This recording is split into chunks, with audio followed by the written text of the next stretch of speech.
నమస్తే, welcome to special focus. ఇప్పుడంతా ఏపీలో చర్చనీయాంశంగా మారింది అసెంబ్లీలో బడ్జెట్కి సంబంధించినటువంటి అంశాలపైన ఏపీ ప్రజలు నమ్మకంగా ఉంటారా, లేదంటే ప్రభుత్వానికి వ్యతిరేక బావుట ఎగరవేస్తారా? ఈ ఓట్ ఆన్ అకౌంట్ బడ్జెట్కి సంబంధించి ప్రజల్లో ఎలాంటి అభిప్రాయాలు ఉన్నాయి? ఈ బడ్జెట్ ఇచ్చేటటువంటి నేపథ్యంలో ఇందులో ఇచ్చేటటువంటి ప్రయోజనాలు స్వల్పకాలికమా, దీర్ఘకాలికమా పక్కన పెడితే అసలు ఈ బడ్జెట్ను ప్రజలు నమ్మే పరిస్థితి ఉంటుందా? శ్రీధర్ గారు ఉన్నారు మనతో, TDP senior leader. Sripuram Sridhar గారు ఏదైతే దీనికి సంబంధించి అలా ఆయన అభిప్రాయం తెలియజేస్తారు. పార్టీ స్టాండ్ కావచ్చు, ప్రజాభిప్రాయాలకు సంబంధించి కావచ్చు. శ్రీధర్ గారు చెప్పండి, ఏంటి ఇప్పుడు ఈ ఓట్ ఆన్ అకౌంట్ బడ్జెట్ పైన ప్రజల్లో చర్చ ఉంటే కనుక ఈ బడ్జెట్లో ఎలాంటి ప్రయోజనాలు ఇచ్చినప్పటికీ కూడా ప్రజలు నమ్మే పరిస్థితి ఉందా? ఇప్పుడు వైఎస్ జగన్మోహన్ రెడ్డి గారు ఓట్ ఆన్ అకౌంట్ పెట్టారు బడ్జెట్ అసెంబ్లీలో. ఓట్ ఆన్ అకౌంట్ ఎందుకు పెడుతున్నాడో ప్రజలకు ఏమైనా తెలియజేశాడా? ఇప్పటిదాకా ప్రజలకి తెలియజేసిన పాపాన పోలేదు. మామూలుగా అయితే ప్రతి సంవత్సరం బడ్జెట్ మార్చి టైంలో పెడతారు. మార్చి ఎండింగ్ లోపు అసెంబ్లీ సమావేశాలు ఏర్పాటు చేసి, ఇప్పుడు ఒక నెల ముందే ఎందుకు పెడుతున్నారు? అది ఇప్పటిదాకా ఎందుకు తెలియజేయాలి ప్రజలకి? ఎందుకు నెల ముందు పెడుతున్నారు అంటే మేము ముందస్తు ఎన్నికలకు వెళ్తున్నామా, లేకపోతే మా ప్రభుత్వాన్ని రద్దు చేసుకొని ఎన్నికలకు వెళ్తున్నామా, లేదు ఎట్లా అనేది మీరు ప్రజలకి ముందు తెలియజేసి ఓట్ ఆన్ అకౌంట్ బడ్జెట్ దేనికోసం? ఓట్ ఆన్ అకౌంట్ బడ్జెట్ అంటే అది మామూలు సాధారణంగా ప్రతి సంవత్సరం జరిగే బడ్జెట్ సెషన్స్ చర్చలు తీర్మానాలు లాంటిది కాదు. ఇది ఓట్ ఆన్ అకౌంట్ బడ్జెట్ అంటే ఎన్నికల ముందు వరకు ఉండే 2 నెలల బడ్జెట్ అనమాట. అంటే ఎలక్షన్ కోడ్ వచ్చి ఆ ఖర్చులు ఎవరు బరాయిస్తారు? ఆపద్ధర్మ ముఖ్యమంత్రిగా ఈయన కొనసాగుతూ ఉండే బడ్జెట్ని ఓట్ ఆన్ అకౌంట్ బడ్జెట్ అంటారు. మరి ఎలక్షన్ కమిషన్ చూస్తే ఇంతవరకు ఎలక్షన్ కోడ్ నిర్దేశించడం జరగలేదు దేశవ్యాప్తంగా. మరి అట్లానే మన రాష్ట్రంలో ఎందుకు ముందు పెడుతున్నారో తెలియదు. సరే, మోడీ గారి ప్రభుత్వం ఓట్ ఆన్ అకౌంట్ బడ్జెట్ పెట్టిందని ఈయన పెడుతున్నాడా ఈ రాష్ట్రంలో? అది ప్రజలకు తెలియజేయాలా? సిద్ధం అని చెప్పి ఎక్కడ పెడితే అక్కడ ఫ్లెక్సీలు వేయటం జరిగింది. మీరు సిద్ధమా అని మైక్ ఇట్ట పట్టుకొని ఇట్ట ఏలు పెట్టి, సిద్ధం దేనికి? బడ్జెట్ ఓట్ ఆన్ అకౌంట్ బడ్జెట్కి సిద్ధమా? ఇదే మీ చివరి బడ్జెట్ అనా? ఈ ప్రభుత్వంలో ఇంకా మీరు భవిష్యత్తులో కూడా ముఖ్యమంత్రి కాకుండా ఇదే మీకు ఆఖరి ఓట్ ఆన్ అకౌంట్ బడ్జెటా? లేదు ఎన్నికల ఖర్చుల కోసం మీరు ఎన్నికల్లో ఈ ప్రభుత్వం ద్వారా మీరు ఈ పబ్లిసిటీ, ఈ సిద్ధం అని మీటింగులు పెడుతున్నారు, ఆ ప్రభుత్వ ఖర్చుల కోసం బడ్జెటా? మీ మీటింగులకి, బహిరంగ సభలకి ప్రభుత్వం డబ్బులు దుర్వినియోగం చేయడానికి ఈ బడ్జెట్ పెడుతున్నారా? చెప్పాలి కదా.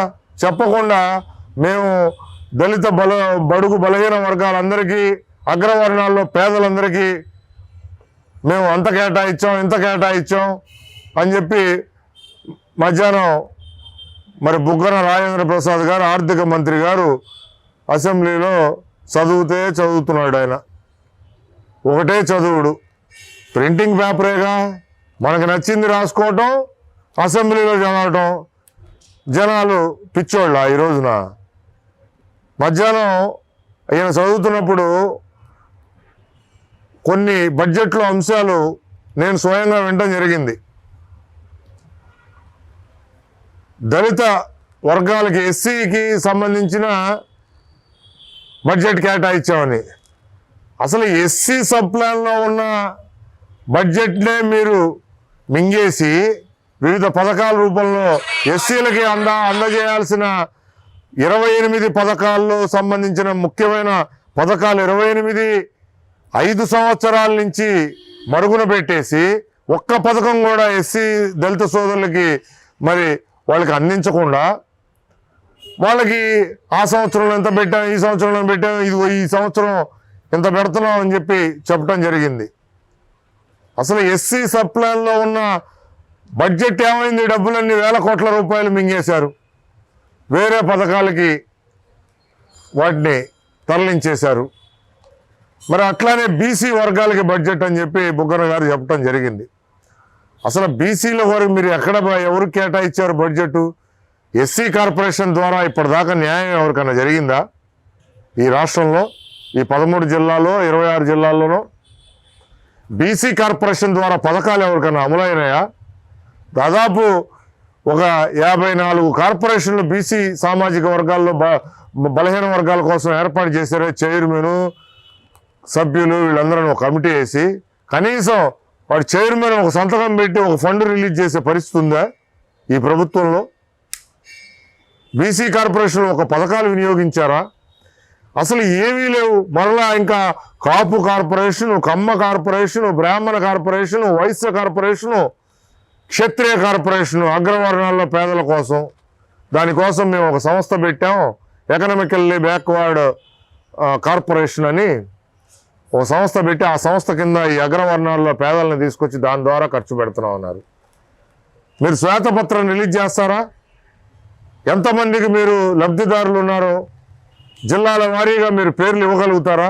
ఎన్ని కోట్లు ఖర్చు పెట్టారో లబ్ధిదారుల లిస్టు మీరు అందజేయగలుగుతారా ప్రజలకు? అట్లాంటి పరిస్థితి లేదు. డబ్బులన్నీ ఏమైపోతున్నాయి? బడ్జెట్ కేటాయించామంటున్నారు. మీ పబ్లిసిటీలు, సాక్షి పేపర్లో పబ్లిసిటీలకి కోట్ల రూపాయలు మీ సాక్షి పేపర్ బతికి బట్టగట్టడానికి అధికార పార్టీ తరఫున మీరు నిధులన్నీ సాక్షి పేపర్కి, సాక్షి ఛానల్కి ప్రభుత్వ నిధులన్నీ తరలించుకెళ్తున్నారే. ఇంకా ప్రజలకు మీరు ఖర్చు పెట్టింది ఏంది? నిజంగా గనక మీరు సామాజిక సాధికారత చేసే క్రమంలో అగ్రవర్ణాల్లో పేదలకు కానీ, దళిత వర్గాలకు కానీ, అట్లానే ట్రైబల్ ఎస్సీ ఎస్టీలు, షెడ్యూల్ ట్రైబల్ వర్గాలకు కానీ, గిరిజన మరి ఎరుకల యానాది ఈ వర్గాలకు కానీ, అట్లానే బలహీన వర్గాల్లో ఉన్న మరి సామాజిక వర్గాలకు కానీ మీరు నిజంగా కనుక ఖర్చు పెడితే ఈ రోజున ఇంత ప్రజా వ్యతిరేకత మీద మీకు ఎందుకు వస్తుంది? గ్రామ స్థాయి నుంచి నగర స్థాయి, పట్టణ స్థాయి దాకా ఈ రోజున ఎవరినైనా అడగండి, దరిద్రమైన వాడికి ఓట్లు వేసామని చెప్తున్నారు. ఓట్లు వేసి దరిద్రమైన ముఖ్యమంత్రికి ఓట్లు వేసామని చెప్పటం మొట్టమొదటి ఈ రాష్ట్రంలో. వైఎస్ జగన్మోహన్ రెడ్డికి మేము ఓట్లు దరిద్రుడికి వేసాం, మాకు బుద్ధి వచ్చింది, అనవసరంగా ఓట్లు వేసామని చెప్పి ఎవరికి వారు ఓట్లు వేసిన వాళ్ళు ఈ రోజున బయటపడి చెప్తున్నారు. మొట్టమొదటిసారి ఆంధ్రప్రదేశ్ రాజకీయ పటంలో ఒక ముఖ్యమంత్రికి మేము నమ్మి ఓట్లేస్తే మాకు నమ్మకాన్ని ఒమ్ము చేసి దారుణమైన పరిస్థితులు ఈ రాష్ట్రాన్ని చేశాడు. గుంతలు పొడవలేదు రోడ్లు, మా పిల్లలు అగచాట్లు పడుతున్నారు బళ్ళ మీద నడుచుకుంటూ వెళ్ళి వృద్ధులు అని చెప్పి. అసలు ఎక్కడ అభివృద్ధి జరిగింది? రాజధాని చూస్తే రాజధాని ఆ రోజు అసెంబ్లీలో ప్రతిపక్ష నాయకుడిగా అమరావతి మాకేం అభ్యంతరం లేదు, ఇష్టం అని చెప్పి అమరావతి గురించి ఆ రోజు ఒక తంపుడు ఉపన్యాసం చేయడం జరిగింది. ముఖ్యమంత్రి అయినాక జగన్మోహన్ రెడ్డి గారు ఏం చేశాడు? ఒక్క ఇటుక, ఒక కంకర ఏదన్నా వేసిన పాపాన పోయిందా? చంద్రబాబు నాయుడు గారు కట్టిన తాత్కాలిక అసెంబ్లీ, తాత్కాలిక సెక్రటరియట్లో మీ కార్యక్రమాలు చేస్తూ నిర్వహిస్తూ అధికారం వచ్చినాక సీఎంగా ఈ రోజున మీరు ఏ బడ్జెట్లో కూడా రాజధాని నిర్మాణం కోసం ఈ 5 సంవత్సరాల్లో ఏ బడ్జెట్లో కూడా ఒక్క రూపాయి మీరు పొందుపరిచారా? ఎందుకు పొందుపరచలేకపోయారు? ఇంకా ఇది కాక ఇంకా 3 రాజధానులు అన్నారు. 3 రాజధానుల్లో ఎక్కడైనా ఈ 5 సంవత్సరాల్లో ఒక్క రూపాయి కేటాయించిన పాపాన్ని ఏమైనా పోయారా? శ్వేతపత్రం రిలీజ్ చేసి ప్రజలకు తెలియజేస్తారా అని మేము ప్రశ్నిస్తున్నాం. ఉన్న రాజధానిలో దిక్కు లేదు, 3 రాజధానికి దిక్కు లేదు. ఏమీ లేకుండా ఏం చేద్దామని చెప్పి అంటే ఎవడో పుట్టించిన పిల్లలకి మీరు తండ్రిగా కూర్చొని అసెంబ్లీలో సెక్రటరియట్లో మీ ప్రభుత్వ కార్యకలాపాలు నిర్వహిస్తారా? సిగ్గుండొద్దు జగన్మోహన్ రెడ్డి గారు. మీరేమన్నా ఒకటి నిర్మాణం చేసి ఒక బిల్డింగ్ కట్టి ఆ బిల్డింగ్ల ద్వారా నేను ప్రజలకి అందుబాటు చేశానని చెప్పి మీరు కూర్చొని చెప్తే జగన్మోహన్ రెడ్డి గారు ఈ రాష్ట్రం కోసం ఇది చేశాడు అని చెప్పుకోవడానికి ఒకటి ఉండేది చరిత్రలో. చరిత్రహీనుడిగా మారిపోయారు తప్పితే మీరు ముఖ్యమంత్రిగా ఈ రాష్ట్రానికి మీరు చేసింది ఏమీ లేదు. ఈ బడ్జెట్ అంతా ఫాల్సు, ఊరికినే ఊకదంపుడు ఉపన్యాసాలతో చంద్రబాబు నాయుడు గారిని ప్రతిపక్ష నాయకుల్ని తిట్టే ప్రక్రియ కోసం ఏర్పాటు చేసిన బడ్జెట్ సమావేశాలు తప్పితే నిజంగా పేద ప్రజలకు కానీ ఈ రాష్ట్ర ప్రజలకు కానీ ఉపయోగపడే అంశాలు ఈ బడ్జెట్లో లేవు సార్. థ్యాంక్ యూ శ్రీధర్ గారు.